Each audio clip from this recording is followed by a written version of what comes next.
So today we're going to do the handover video on the Chausson best of 10. We're going to start on the outside and then we're going to move on to the inside. So moving around to the vehicle. Firstly, you have your storage area, which is accessible into the vehicle. You've also got the vehicle's awning pole here, which can operate the awning, which just goes onto there. To operate this, you've got your winder hookup point there. All you need to do is connect your awning to that and simply wind out the system. Once you've wound out the awning, you've then got some legs which are in this awning, which you can then pull down and drop them down. Let them take the weight of the awning and then simply walk out. So angle the legs, wind a little bit, and then simply keep on doing that until it's all the way out. As I say, repeat this just to go on the out when putting it back in.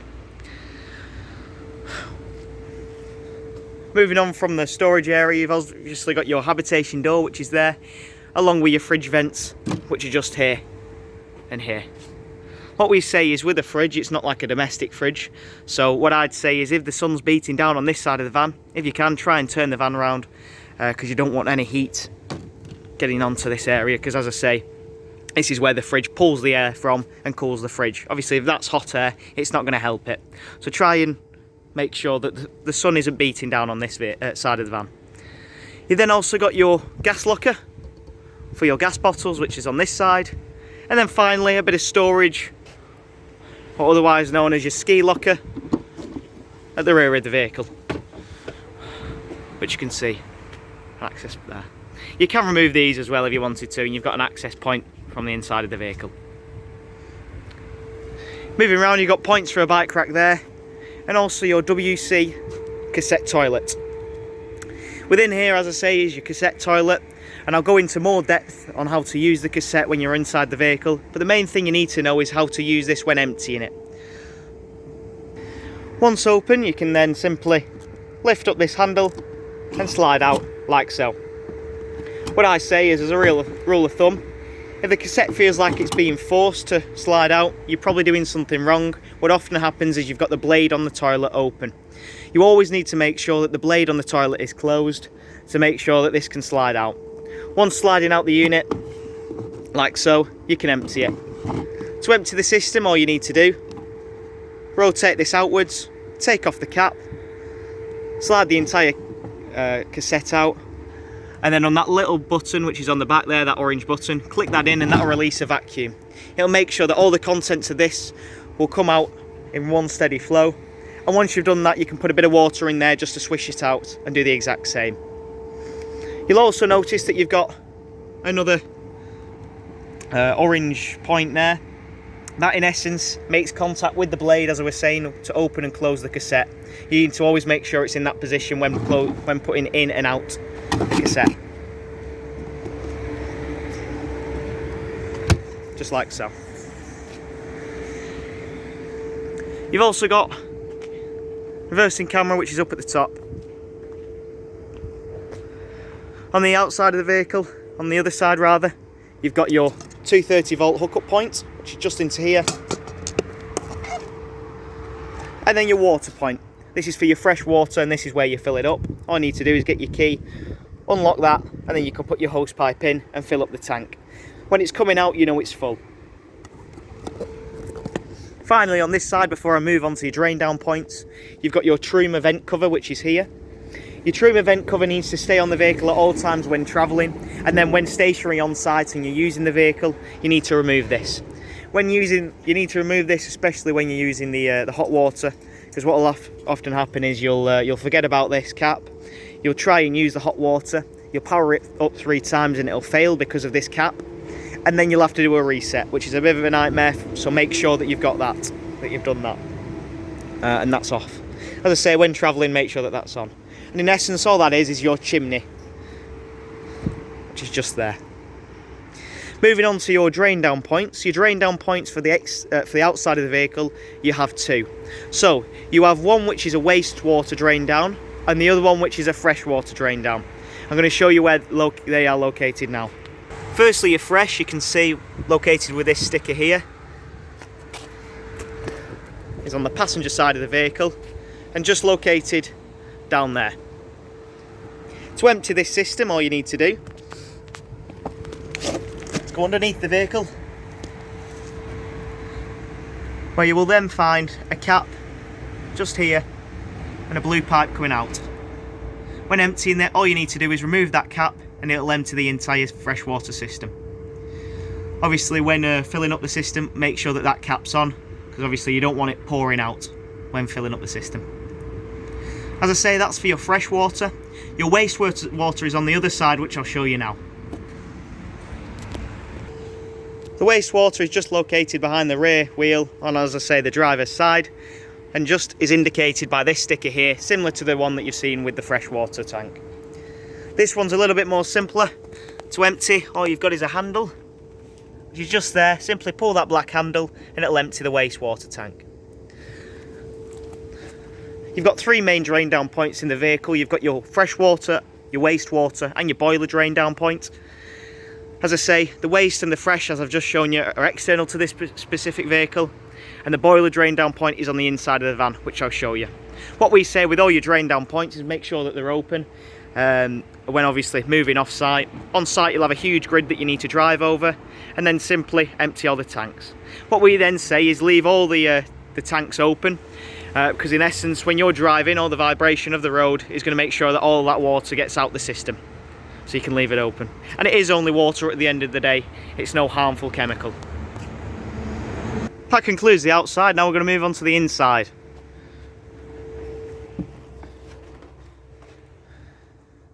Moving on to the inside, you've then got your control panel, which is just directly above your habitation door. To operate the system, you've then got your master switch, which will activate everything. Underneath that, you've then got your door light, which will activate the door light on the outside. You then have your pump, which is just down there, which will activate the pump when clicked on. When using the pump, what you need to do when you're, for example, you're on site, you need to obviously fill up with water, click your pump on, and then go to all of your taps, including your shower, and simply turn them on and turn them to hot. What that's going to do is it's going to pull water, fresh water from the freshwater tank through the piping, and then finally through the boiler, priming the boiler and also your piping system. It'll then come out of your tap, spurt and splutter, and then once it's running steadily, you've primed your system. Once you've done that on the hot water, you then need to do it on the cooled water, and again prime the system. Once you've done that and it's running steadily, you can leave your pump on, because on all your taps you've got a micro switch which will only activate once you need it. So just like you'd have at home. And as I say, you need to do that for all your taps, including your shower. Opposite this area, you've also got another button which indicate lights. That's for your interior lights. Above that, if I hold that down, it shows your freshwater level. I've got hardly any water in at the moment, so it's just indicated there. And then up at the top, you've got your your leisure battery level, which is just there, which indicates just there. If I hold it for longer, it'll then flick over to your vehicle battery as it's shown there and show your level there as well. That goes for the same as the fresh and wastewater tank. If you hold for long enough, it'll then flick over to your waste and show you how much you have got in the waste tank. Following on from the habitation control panel, you've then got your lounge. This lounge, you've got two functions to it. You've got your drop down bed, which is up at the top, which primarily if it's used as a two berth, you'll drop this all the way down, as you can see on the rails, remove these cushions here, and then drop it all the way down on top of this lounge area here. Through doing that, you need to drop the table as well. If you're then using this as a four berth, you can simply drop the table in place, turn this area into a bed, and then, as I say, drop this area halfway, so you got two up here and two down there as well. I typically find that it's often easiest to remove these cushions just to drop this area, this table, so it doesn't catch any of the cushions when it's going down. Your table and bed up there are both operated by a key and are electric. Your table button is down here, and as you can see, the controls for the drop down bed are just there. As I say, once the table's been dropped, you can then see that you've got this full area which you can then make up into a bed. you can then drop this bed into place. Through using the key, you can see that I've just dropped the bed halfway here, just to demonstrate how you can use it as a forebear. And as I say, if you're using this as purely a 2, simply remove these cushions here and then drop the bed all the way down. After talking over your lounge, I'm just going to move into your kitchen area.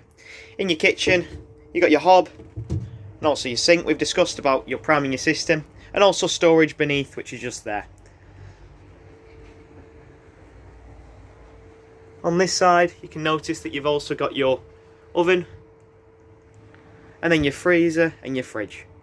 Just to talk you through the fridge, you've got a 3-way fridge. And what that is it's got 3 ways to fuel it. So you've got the option of mains, which when you're on a site you're going to be using, gas, which when you're wild camping you're going to be using, and then when you're on the go and travelling you're going to be using your 12-volt system, your leisure battery. A lot of people naturally think that you can run the fridge off the leisure battery when you're wild camping. However, that isn't the case, because it just draws too much power. If that's the case, it would actually just blow the van. So you need to make sure that it's on gas. To operate this, all you've got to do, hold, and then using the select here, you can simply flick through the options. You've then also got your vehicle's temperature there, your fridge temperature, which is just there. At the moment it's flashing because I've not actually got, as I say, I'm stationary, I'm running it off the leisure battery, but then if I add gas to the vehicle I could flick that over to gas and run it off the gas. So turn this off, simply hold the button and it turns off just like that. What we say with the fridge is, if you can, it does a very good job at maintaining temperature, but doesn't do the best of jobs getting temperature getting food down to temperature. So what we say is, if you want cold things to be in the fridge, put cold things in, and if you want frozen things to be in the freezer, put frozen things in. Moving into the bathroom area. As I say, we've discussed about this, your sinks and your shower, but the main thing that you need to know is your cassette toilet. Your cassette toilet, as I say, outside runs, can be operated using a blade. That blade is this silver plastic here. At the moment it's closed. If I open that, just pull that towards me and it'll open the cassette. That'll then allow you to see into the cassette. So, during use you're going to open the cassette, so you're going to open the blade so all the waste can drop into the cassette. Once you've done that, you're then going to flush it using the blue button on the side there. And then once you've finished that, you're going to close the blade, and that's going to stop any nasty smells and odours from escaping. Always try and have it obviously closed when not in use, to make sure that you avoid that.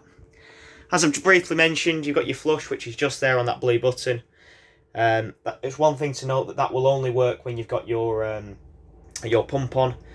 And then you'll also get a red light on there just to indicate when your cassette is nearly full. Once you've got that, you just need to empty it.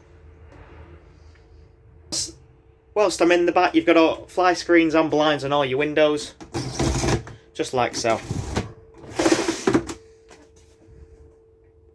Moving on to the heating systems in the vehicle, you'll notice that you've got 2 separate heaters. You've got your Webasto heating system, which basically heats the vehicle and is the vehicle's temperature. And then over there, which I'll discuss later, you'll notice that you've got your Truma Heater for your water, which is a separate system. So firstly, with your Webasto system, to operate this, at the moment it's off. The O indicates that it's off. For the heater, simply click this button here, and then using the dial, like so, you can change the temperature. What I typically find is, once you are, once you're hooked up and you're on site, as I say, this will run off your diesel heating, diesel rather. So once you're on site, stick this on full whack just to get it up to temperature, and then you might want to just vary the temperature just to about the midway point if you find it's just a little bit too hot for you. As I say, that's for your heater, and then you've also got a fan down here which will just circulate through the vehicle. And that is your Webasto heating system. And as I say, that is purely for your vehicle's temperature and heating. Moving over to your water temperature, you'll notice that you've got 2 gauges here. So, what's the difference? As I say, this is just for the water. So when using these, this is when you need to remove that cap which says Truma on the back. On the outside of the motorhome. So the first one, if you're hooked up on site, you can use this and you can run the water, you can heat the water rather off this unit here. To do that, up at the top you've got 1 kilowatt electric, and then all the way down is 2 kilowatt electric rather. In the middle is the off position. You're obviously at the top, that 1 kilowatt electric is about 50 degrees, and then the bottom is 70 degrees. You're going to be using the 50 for when you're having a shower, and you're going to be using the 60 degrees for when you're 70 degrees rather, for when you're washing up and things like that. Next, you've also got a very similar dial. However, you've got two temperatures. You've got 50 and 70 at the bottom, and this is if you're wanting to run the hot water off gas. So if you're wild camping, it's the exact same system. Up for 50 degrees, in the middle for off, and down for 70 degrees. Located underneath here, which you can see I've just removed the cushion, you have your boiler, which is there, your Truma boiler. And also you'll find in here your RCD breakers and your fuses. Your RCD breaker is there, so if the vehicle ever trips you can come to here, and your fuses are just there as well. The final thing that you need to know, as I was saying outside, is your drain down point for your boiler. Your boiler drain down point is just that yellow tab here. At the moment it's open. In the closed position, it is then closed. In the down position, rather. Up, open, down, closed. You need to always make sure that you always close this when filling up the tank, because obviously if you don't, you're simply not going to get any hot water, and it's not going to come through. It's just going to be trickling out the vehicle. To make sure that you remember that. That concludes the handover video on the Chausson Best of 10. I hope you enjoyed.